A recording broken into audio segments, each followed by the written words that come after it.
बाप के मार जाने के 3 साल बाद उसके बेटे की यहाँ बड़ी धूमधाम से शादी की गई। चिन्योट शहर की पहाड़ियों पर चढ़ के ढोल बजाया गया। कहा गया कि जो ढोल की आवाज़ सुने समझे कि वो शादी पे बुलाया गया है। जो पकते हुए खाने का धुआं उठता देखे समझे दावत दी गई है। इतना बड़ा इंतज़ाम था। अल्लाह ताला का अमर गालब रहा कि उनका अकलौता बेटा अपनी शादी की अगली सवेर को अपने ही वलीमे वाले दिन इस महल के ग्राउंड फ्लोर में बने बाथरूम में नहाने गए। सर्दियों के दिन थे। वहाँ कहीं कोयले की अंगीठी जला रखी थी। वो गैस बाथरूम में फैली, जिसके जहरीले असर से उनके अकलौते बेटे गुलजार अहमद की दम घुटने से मौत वाक़या हो गई। खुशियों का माहौल गम में बदल गया। अब उसकी माँ ने कहा, जहाँ जिंदा नहीं रहे मर के तो रहें। अपने बेटे गुलजार को महल के अंदर ही दफन करवा दिया। उसके 1 साल बाद उनकी माँ भी चल बसे। उन्हें वसीयत के मुताबिक बेटे के पहलू में दफन कर दिया। ये महल अपने रहने वालों का मज़ार बन गया। जब सब मालकान अल्लाह से को प्यारे हो गए, अल्लाह से जा मिले, तो इस इमारत में उमर हयात के भाइयों ने यतीम खाना बनवा दिया।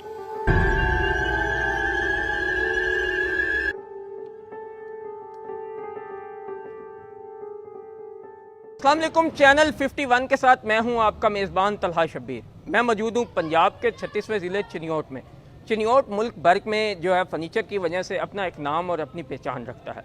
चिन्योट में लकड़ी से बनाए गए शाहकार जो है वो काफ़ी खूबसूरत हैं और उसको दूर दराज से लोग देखने के लिए आते हैं। इस वक्त मैं भी मौजूद हूँ उमर हयात महल में, जिसे लकड़ी से तामीर किया गया, जिसे उस वक्त के मशहूर हिंदुस्तान के ताजर जो है उमर हयात ने जो है वो उसकी तामीर शुरू कराई थी 1922 में। इस वक्त अगर मेरा कैमरामैन दिखा सके तो ये सारा महल जो है वो लकड़ी से तामीर किया गया था। इसे मियाँ हमवार की से इंपोर्ट करके लकड़ी जो है इसकी तामीर में जो है इसका तामीर शुरू करवाई थी। और इसमें जो टाइलें लगाई गई थी वो इटली और जापान से मंगाई गई थी।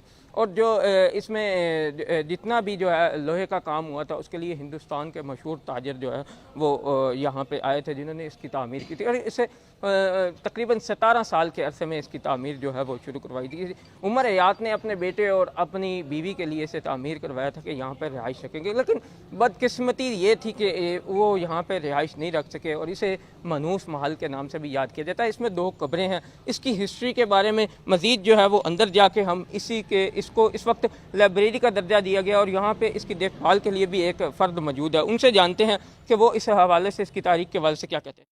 मैं अल्लाह ताला के फजल व करम से अल्हम्दुलिल्लाह पिछले 32 साल से यहाँ मुलाजमत में हूँ। अब तो रिटायरमेंट बिल्कुल करीब है। ये मेरी मुलाजमत का आखिरी साल है।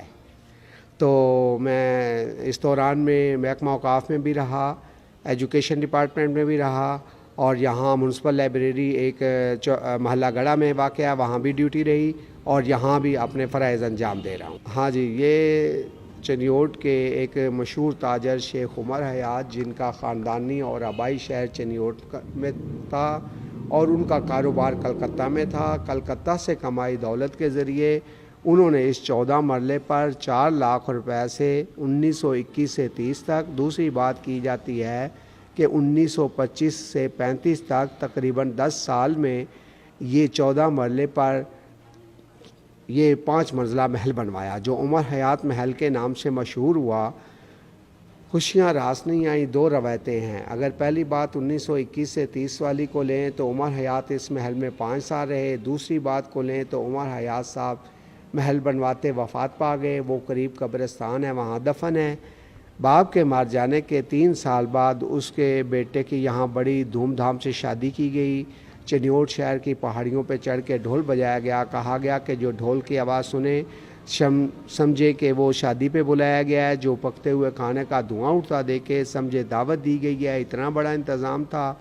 अल्लाह ताला का अमर गालब रहा कि उनका अकलौता बेटा अपनी शादी की अगली सवेर को अपने ही वलीमे वाले दिन इस महल के ग्राउंड फ्लोर में बने बाथरूम में नहाने गए। सर्दियों के दिन थे। वहाँ कहीं कोयले की अंगीठी जला रखी थी। वो गैस बाथरूम में फैली, जिसके जहरीले असर से उनके अकलौते बेटे गुलजार अहमद की दम घुटने से मौत वाक़या हो गई। खुशियों का माहौल गम में बदल गया। अब उसकी माँ ने कहा, जहाँ जिंदा नहीं रहे मर के तो रहें। अपने बेटे गुलजार को महल के अंदर ही दफन करवा दिया। उसके 1 साल बाद उनकी माँ भी चल बसे। उन्हें वसीयत के मुताबिक बेटे के पहलू में दफन कर दिया। ये महल अपने रहने वालों का मज़ार बन गया। जब सब मालकान अल्लाह से को प्यारे हो गए, अल्लाह से जा मिले, तो इस इमारत में उमर हयात के भाइयों ने यतीम खाना बनवा दिया। साथ साथ माछी बरादरी के चंद ख़ानदान रहे। उनसे फिर 1990 यानी 1990 में उस दौर के डिप्टी कमिश्नर मोहम्मद अतर ताहिर और उनके मुआवन डॉक्टर मोहम्मद अमजद साकब साहब असिस्टेंट कमिश्नर अखुवत वाले, उन्हें पुरानी तहज़ीब और कल्चर से लगाव था। उन्होंने इस पुराने कल्चर को बचाने के लिए इस इमारत को गवर्नमेंट के कंट्रोल में ले लिया और इसमें लाइब्रेरी इसे रेनोवेट करवाया, रंग रोगन करवा के चमक दमक दे दी, इसके पहले वाले हुसन को बहाल किया और इसमें लाइब्रेरी का क़याम अमल में लाया गया। साथ साथ म्यूज़ियम बनाया गया जो कि चिन्योट की सकाफ़त की नुमाइंदगी करता है और ये इमारत भी अपने फ़न तामीर के हवाले से सैर की जगह भी बनी हुई है। हाँ, इसकी वीरानी को देख के लोग मनहूस समझ रहे हैं। जहाँ इतने इंसान आ जाएं ऐसी चीज़ें चली जाती हैं। लोग तो यहाँ आके फातिहा ख़वानी भी बाकायदगी से करते हैं, अजानें भी होती हैं। तो ये जो है ऐसी कोई बात नहीं, अल्लाह ताला ने महफूज रखा हुआ है। अल्लाह ताला इन चीज़ों के शर से सभी को महफूज रखे। हाँ, ये एक जो है कदीम सूट पड़ा हुआ है, कुर्ता, ये चिन्योट के शेख इलाही बख्श थे जिनका 31 में कश्मीर में शहीद हो गए। कश्मीर में शहीद होने वाला पहला शख्स चिन्योट का था। उनकी शर्ट, उनका झंडा, टार्च और खंजर रखा गया और कदीम दौर के सिक्के रखे हैं। हाँ, उस वक्त जो अक्स देने वाले शीशे वो भी गैर मुल्की थे और जो इन दरवाज़ों में शीशों का जड़ा हुआ है ये भी तब गैर मुल्की में बनते थे और ग्लेज राय रोगनी टाइलें भी गैर मुल्की हैं।